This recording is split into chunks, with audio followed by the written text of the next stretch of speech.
Mesdames, Messieurs, bonsoir. Soyez les bienvenus dans ce journal. Les syndicats du CHRU de Tours boycottent une réunion ce matin avec la direction. Ils dénoncent le plan de restructuration visant à réduire les déficits. La direction, elle, indique qu'il n'y aura aucune suppression de postes.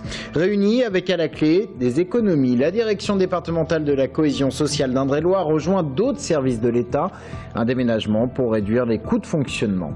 La SPA veut enrayer la baisse des adoptions. Elle organise régulièrement des journées portes ouvertes, comme c'était le cas ce week-end.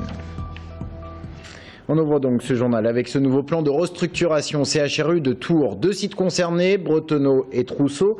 La direction affirme qu'il n'y aura pas de suppression de postes, mais des déplacements de personnel. Les syndicats, de leur côté, dénoncent un manque de concertation. Ils ont boycotté ce matin une réunion avec la direction. Audrey Champigny. 41 lits bientôt fermés, une trentaine de salariés redéployés. Ce sont les grandes lignes du plan de réorganisation du CHU de Tours. En cause, un déficit global qui s'élèverait à 3,9 millions d'euros. Pour les syndicats, la pilule ne passe pas. Ils dénoncent un plan social déguisé et qualifient cette méthode de bulldozer. On a découvert en plein CTE ce programme de fermeture de lits et les agents ont été vraiment mis sur le fait accompli. Il n'y a eu aucun dialogue, aucune concertation. Au total, 3 services sont concernés. 9 lits seront supprimés en ORL à Trousseau le 1er novembre, puis 22 lits en orthopédie le 1er décembre à Bretonneau, et enfin 6 lits en gynécologie également à Bretonneau début janvier. L'un des objectifs étant de développer la chirurgie ambulatoire, mais pas à n'importe quel prix. Un certain nombre de patients viennent de loin et cela les oblige par exemple, quand on vient de Bourges, à se lever à 4 heures du matin, à venir, à avoir une intervention sous anesthésie générale et à rentrer le soir à 22 heures chez soi.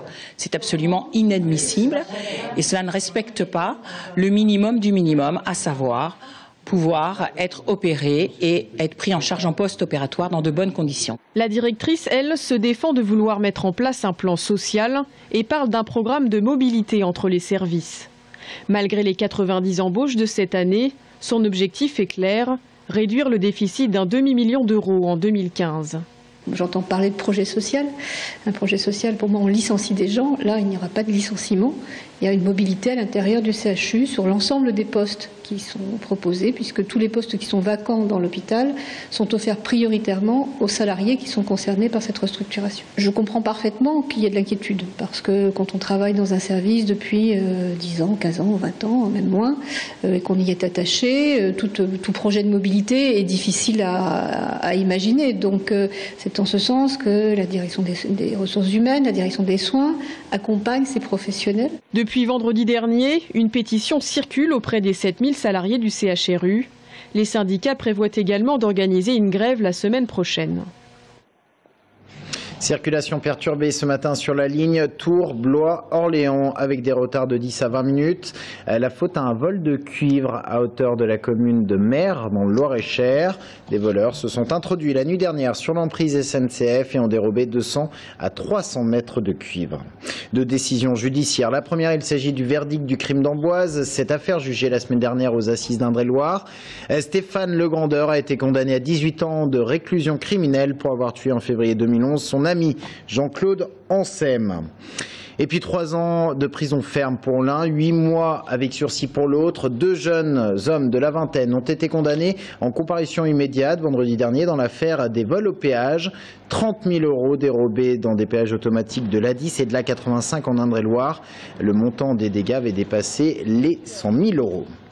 Et à propos d'argent, on s'arrête maintenant sur un rapprochement qui vise à faire des économies du côté des services de l'État en Indre-et-Loire. La direction départementale de la cohésion sociale déménage.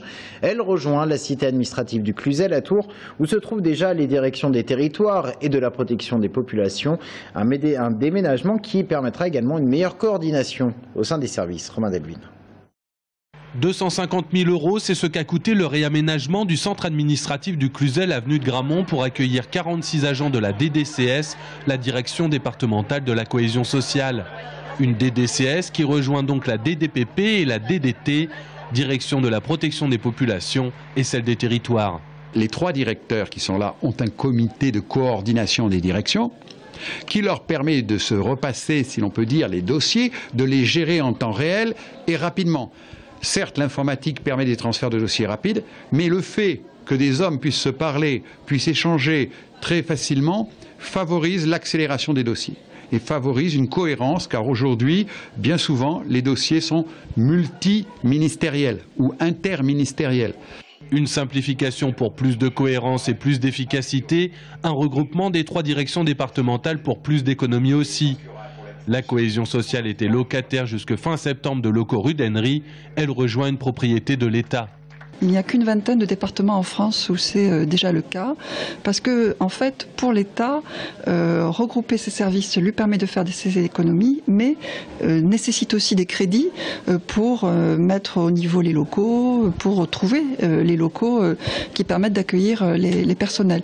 Donc il faut trouver un équilibre entre trouver des crédits pour faire les travaux et puis ensuite dégager des économies qui nous permettront de faire d'autres opérations immobilières. Pour l'inauguration de la nouvelle plaque d'accueil, le scotch double face tenait lui aussi à montrer son efficacité avant qu'un geste plein d'autorité du préfet ne lui fasse entendre raison pour découvrir le regroupement des 3 services, certes en maltraitant le drapeau tricolore mais sans le déchirer. C'est important. La politique et Nathalie Arthaud qui a fait le déplacement à Saint-Pierre-des-Corps samedi pour la fête départementale de lutte ouvrière. Fête qui a réuni 300 personnes environ au programme, concerts, animations et débats sur la politique et le syndicalisme français. La porte-parole nationale de LOA, quant à elle, participait à une table ronde. Nathalie Arthaud qui a dénoncé un gouvernement qui fait les fonds de tiroir au profit du grand patronat. On l'écoute au micro d'Aurélie Rondeau. Depuis que la crise a éclaté, les travailleurs ils en ont fait trop de sacrifices. Ça a été des suppressions d'emplois, des licenciements, des entreprises fermées, des baisses de salaire, la multiplication de la flexibilité. Ça suffit, ça suffit. Quel sacrifice les grands actionnaires ont-ils fait? Aucun. La réalité, c'est qu'ils ont préservé leur fortune, et même elle a grossi leur fortune. La réalité, c'est qu'ils ont fait effectivement les caisses de l'État.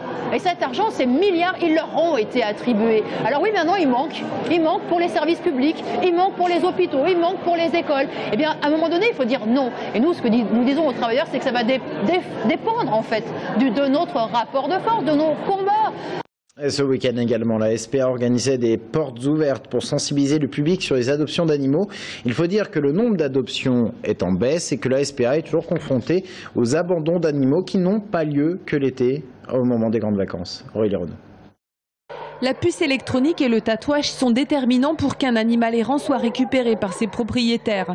Mais après 10 jours sans nouvelles de leur part, la fourrière conduit chiens et chats ici, à la SPA de Luynes. Si la majeure partie d'entre nous craque facilement pour un petit chaton ou un chiot, Michel, lui, préfère adopter. Sur le site internet de la SPA, il a repéré un jeune labrador dont il va faire la connaissance. Je prends toujours mes chiens à l'SPA, parce que je considère que ce sont des pauvres bêtes, et ils sont malheureuses, et je peux leur donner un petit peu de bonheur. Dans une famille, c'est pas plus mal. Serait-ce les effets de la crise? En tout cas, une chose est sûre, les adoptants sont de moins en moins nombreux. Car il est vrai qu'une adoption n'est pas gratuite. Celle d'un chien coûtera 150 €, 90 € pour un chat, les animaux étant tatoués, vaccinés et stérilisés. À Luynes, 80 chats et 120 chiens sont en attente. Mais ici, pas question de forcer une adoption. L'équipe veille à ce que les familles se projettent au quotidien avec un animal à la maison. Il faut un minimum de temps, au moins 1 heure par jour, pour pouvoir le promener et tout ça et s'en occuper. Les moyens financiers aussi, on ne sait jamais, il peut tomber malade. Il y a des vaccins tous les ans à faire, donc il faut penser à en mettre de côté aussi pour ce jour-là. Chantal, elle, fait partie des bénévoles de la SPA. Régulièrement, elle se rend chez les familles 3 mois après l'adoption afin de s'assurer que les animaux et leurs maîtres ont trouvé leur marque. Et ce qu'il faut, c'est beaucoup de patience.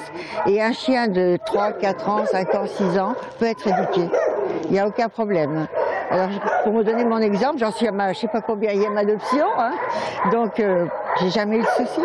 Entre Michel et Kenza, l'histoire commence. Ils font leur première balade. Un test déterminant pour les soigneurs de la SPA. C'est un chien puissant, c'est un chien qui est un peu foufou, mais elle a l'air mignonne, effectivement. Elle n'est pas agressive du tout. Non, je conçois qu'elle puisse s'entendre avec les enfants puis avec d'autres animaux. Hein. Il aura fallu 1 heure à peine à Michel pour être conquis. Kenza a trouvé une nouvelle famille à Fondette. Elle y retrouvera un chien et un chat, adoptés eux aussi à la SPA. Les plantes invasives, un véritable problème pour ne pas parler de fléau. Le lac de la Bergennerie à Tournai est actuellement victime. En témoignent ces images d'un lac recouvert d'un tapis vert. Et il y a des conséquences sur les activités proposées sur le lac, notamment nautiques, avec parfois des difficultés pour naviguer. Ainsi, Tour Plus a acheté un bateau faux quart d'heure. Il va faucher les plantes en surface et en profondeur, coût un peu plus de 100 000 €. Un appel d'offres a également été lancé pour trouver un prestataire qui sera chargé notamment de régler ce problème de plantes invasives. Octobre Rose, on vous l'a dit, c'est parti. 1 mois pour sensibiliser sur le cancer du sein. À Tours, samedi, de nombreuses animations, marches, concerts et puis l'opération Les Rubans de l'Espoir qui ont fait halte à Tours. Ce message à rappeler, faites-vous dépister. Il est gratuit ce dépistage pour les femmes de plus de 50 ans. 37 et 41 sont 2 départements bons élèves en la matière. Plus de 65% des concernés se sont fait dépister, mais peut encore mieux faire. Dans un instant, un président de la CCI en colère. Nous recevons Gérard Bouillet, le président de la CCI Touraine. Mais on se quitte avec ces images de skate. Un opérateur de téléphonie mobile organise en ce moment une grande tournée qui a fait étape samedi place Anatole France à Tours. Un grand camion et à l'intérieur, une rampe de skate. On notera la présence du professionnel tourangeau Samuel Partex.